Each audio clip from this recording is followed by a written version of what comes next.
Hey guys, if you wanted to know what is Spotify Wrap, then this is a perfect video for you. So, very first thing you have to do to bring the Spotify Wrap into the Spotify app, you have to do one thing. I will show you, okay? So here you can see that this is my Spotify Wrap, and if I just click here, just let me turn off the music due to copyright issues, and you can see that this is a story kind of status type that you can see, and in the background you can see listen the music if you try to open yours.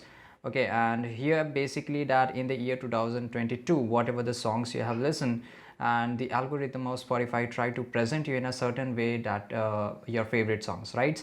And they also try to present this podcast and all that whatever kind of music and podcast you love, they try to present you in the Spotify app. So how to bring it? The very first thing you have to do, you have to just go to the Play Store, and on the search bar you have to type Spotify, okay? And you have to make sure that update the app right now. So if you see option of update in the place of open, update it right now, okay? And after that you will get this Spotify Wrap into your Spotify mobile application. So this is pretty easy, guys. I hope you found this video really useful, and if you did, leave a comment down below. Make sure to like this video, subscribe channel. See you guys in the next video.